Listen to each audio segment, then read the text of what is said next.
Welcome. This is Matthew Brenner here from Action Karate Online. Thank you for tuning in. I'm here with Mr. Tom Barbaro and his mom, Miss Kathy Barbaro. Wave, guys. Hello. Hey. So they're going to share with you their story of why Miss Kathy over here decided to enroll her son, Tommy, in karate.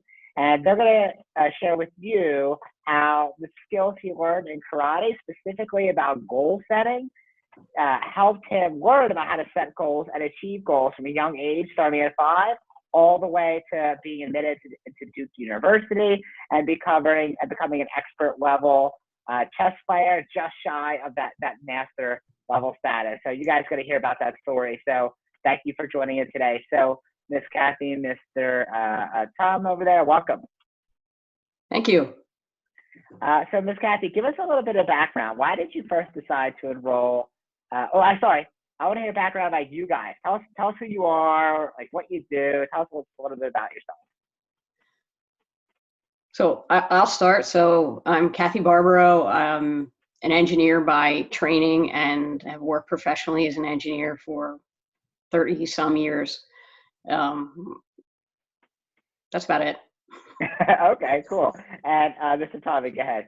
She's such an engineer. She won't tell you that she was involved in Action Karate as first a student and then an instructor for, like 10 years, 12 years. Yeah, she won't tell you that, but she got involved too. So I'm Tom. I currently am studying mechanical engineering, computer science, and finance at Duke.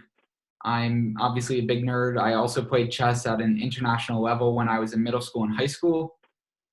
In the near future, I'd like to reach that national master status for you Queen's Gambit fans out there. And yeah, I've been involved in karate as long as I can remember. Awesome. And so Miss Kathy, tell us a little bit about why you first decided to enroll Tommy in Action Karate. So, when you have young kids, you want them to get involved in some kind of extracurricular activity. You don't want them to only go to school. He was an only child, so we really wanted something where there would be a good bit of interaction and both with adults and other peers. So we tried to talk him into things like baseball and soccer and basketball, and he wouldn't do those. Swimming, I forced him to do at a level where we would go to the swimming lessons, and usually we would end up walking out with him over my shoulder, kicking his legs. So he didn't love that, but I thought that was a life skill. So I guess it was the summer after he finished kindergarten, he said, "Hey, Mom, can we start karate?" And I thought, oh, okay, well, I don't know anything about karate, but at least he wants to do something.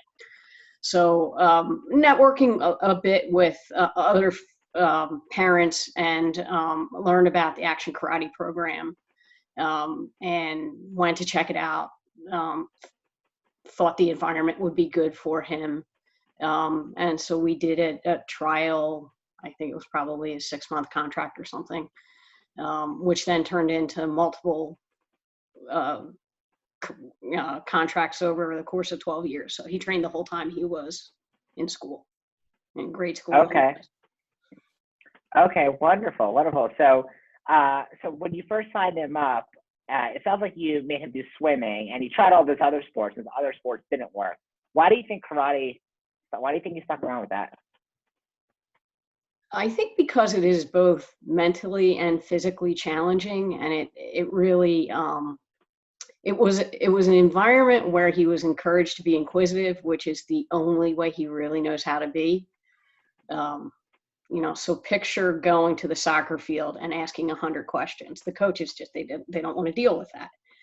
But all the instructors that I've ever met at Action Karate were very welcoming of questions and that inquisitive nature. So I think he felt comfortable and he felt a place to grow. Oh, wow. That's awesome. So they were quick to answer his questions, like happily accepted them as opposed to like, I can't deal with this right now.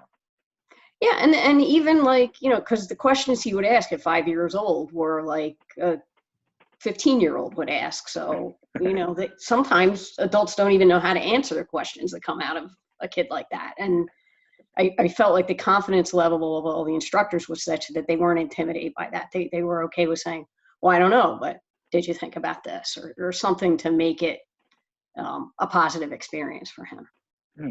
Really cool. And Mr. Tommy, so when you were a kid in training, what do you remember liking about it when you were real little?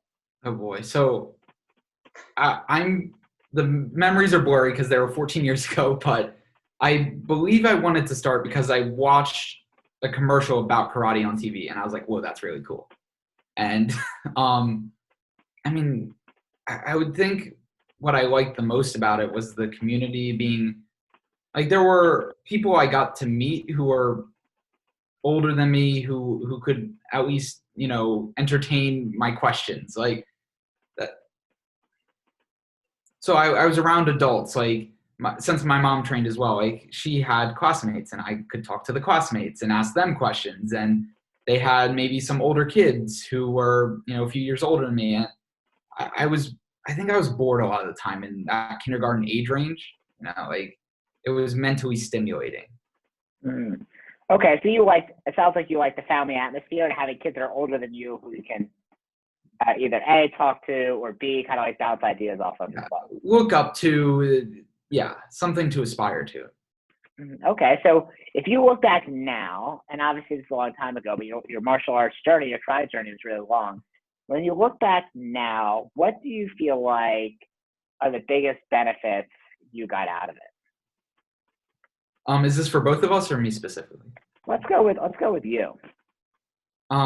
So I think it's most pronounced the differences that it's made in my life. I've noticed when I transitioned to college, when things are a little more free form, loose to make your own schedule, and your own discipline, your own, qualities are what shine through much more than they do in high school, where you're just kind of forced to go through the motions. So the top few for me, I think, are grit, discipline, confidence, goal setting. Those are all related and connected, but I think they're all what got me to where I am now. So how do you think you use those skills now that you're, a university student at a top 10 university, and obviously a very difficult program within that university, right? So what are those, how do you use those skills now? How do you implement them? I think the ideas of discipline and goal setting are pretty clear cut and obvious, where I have peers that obviously everybody at Duke is incredibly intelligent and very accomplished, but I've noticed that a lot of people just kind of, once they get here, they kind of fall off. They don't stay on the ball. They're not in a mindset that's focused on constant growth, constant wanting to do more, have an impact on the community around you, where at karate, at action, that was what you were brought up to do. I don't know what life is like if I'm not trying to serve somebody or be involved in something, right? So of course it's important for grades and things like that, but I think the intangible reactions are, even more noticeable. Okay, great. Well, thank you for sharing that. So Miss Kathy, when you think about now, where he is, and obviously you've seen it from a different perspective, right? When you're a boy growing up in it, it's a lot different than your mom seeing it from a bird's eye view. So about what skills do you think what skills have you seen him, and be as specific as possible, have you seen him utilize from his karate training, whether it be for school or for making friends or just anywhere outside his karate training? I think something that's unique because, I've been in a lot of education programs and a lot of business training programs, but what struck me as unique was the opportunity to learn how to teach others and learn how to lead others. That's not something that's easily taught. So I think the structure of the action system does that. Okay, great. So for people who are watching and don't know, so we have a leadership team program. It's not for beginner students or people who've been training with us for a while. And basically what it allows is our students to be able to teach some of our other students. So they're able to build leadership skills and confidence skills that they're not able to practice really anywhere else, right? So is that the experience you're referring to? Yes, that and like you even practice things like eye contact and just basic manners that are not so prevalent in society anymore. Like we say ma'am and sir, and it's just it's maybe a little bit of a throwback to treating each other nicely and with respect. It's very welcoming. So as a mom, and you see your like little child, your little boy Tommy, learning how to have eye contact and say yes sir, no sir, how does that make you feel as a mom seeing that? Well, it's great because it helps, right? Because they listen to their parents, but you need it. People say it takes a village. Like you need that support of others to reinforce what you're trying to do at home. Okay, got it. You feel like you got that reinforcement from his training in action. Absolutely. And then the adage of you're like the 5 or 10 people you surround yourself with the most. And so you quickly see that like people that are investing in this training are investing in themselves and their families. So there's a lot of family values shared and common goal setting. So the environment is good that way. Great. So as a parent, you knew that, hey, if I put them in this environment with positivity, people willing to answer questions, and people just teaching a basic manners, a basic life skills, you knew as a parent that you're doing the right thing for him. Like you're helping him be, obviously he's gonna, there's only so much a parent can mold their child, right? There's a lot you can do, but there's only so much. But you feel like this is something that you can at least help him as much as you possibly can. Absolutely. Okay, great. Well, thank you so much. And so, Mr. Tommy, tell me now that you're in Duke and you obviously have challenges every day. Things are tough. What would you say to someone who maybe they're watching this right now and they're on the fence about doing karate? Maybe they think their team sports wasn't for their kids either. But they're not sure if karate, their kid's going to be good at it, or they're going to like it, or maybe they ask lots of questions and some other annoying kids. So what would you say to a family like that? I'd say questions are welcomed. I mean, I would, first I want to address the thing of like not good at it. I think that's completely ridiculous. Like obviously not everybody's an athlete, and I will be the first to tell you I am like a terrible, terrible athlete naturally. Like if you would see me in a karate class, you would think like I was the star student from the start, but oh my goodness, my mom can talk about this. Like I was a nightmare. That's fine. Like I was mentally there, but physically, oh no. But I don't think that's what's important. What's important is learning the mindset of like constant growth, constant improvement, because I mean, everybody has their natural abilities and everything, but like that doesn't matter. They don't get you anywhere if you're not constantly honing whatever's important to you. So I think if you're on the fence, you have to consider the question of how much do you care about growing on an ongoing basis? Like at Action, we talk about this a lot. Like the instructors, I mean, it's great if you get better in class, and that's what we encourage, but that's not the focus. Like being a better kicker and puncher is wonderful, but the idea is that I could go and I would go to chess tournaments and have all the intangible skills and constantly grow and get better. I would go to school and, when I got to high school, I wasn't the best student in my class. And when I graduated, I was third in my class. Like I didn't settle for being where I was. And that's like a mindset of osmosis. All the instructors have it. Most of the students have it after a short while too. Like it's a community of constant growth. So yeah. The other thing is it's not competition necessarily with the other students, but competition with yourself. Oh yeah, that I didn't mention that, but obviously everything at Action is very positive. There's never put downs. There's never being discouraged because the person next to you is better. It's about you being the best you, and everybody has that mindset, and it's a supportive community. Like that's why I chose Duke. Was Duke has a very supportive community, and a lot of other top schools I didn't get that sense from. And at Action, it feels the same way. I might be struggling with a certain area of strength, and my instructors encourage me to learn certain new things that can help me in that weak area. Or you talk to your peers and you ask, hey, how do I get help getting better at this or that? And my mom has done this too with her career goals, even.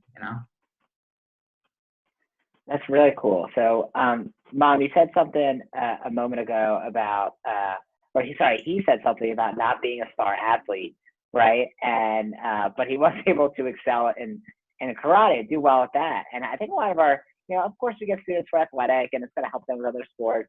But if you're like a star baseball player, a star soccer player, you probably don't have time for karate. Let's be honest. Okay. Now you might, and it's going to help. And we have students that do that. But for the most part, they're going to kind of stay in what they're doing. So for Tommy, like if him not being an athlete, were you worried about him not being able to do karate, or if that never even bothered you? I wasn't worried because I always thought that he could do anything he put his mind to. Very, very strong-willed.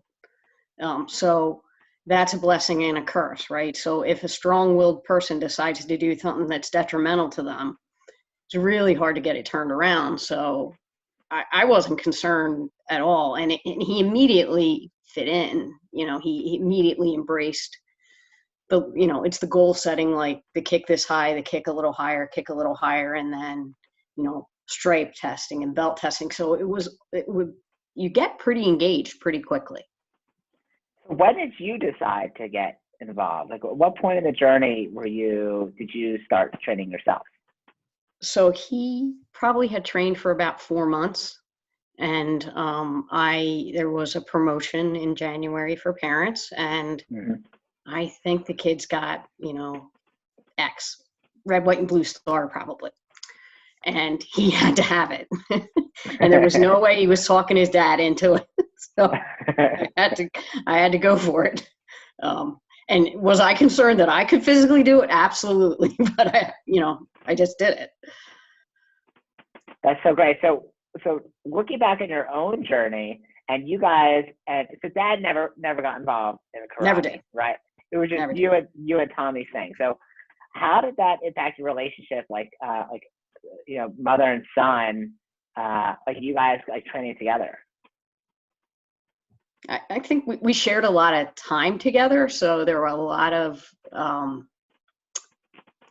common goals where we would talk about how we'd achieve our goals. And, maybe for the first 3 years, I was better than him, but he quickly overtook me physically.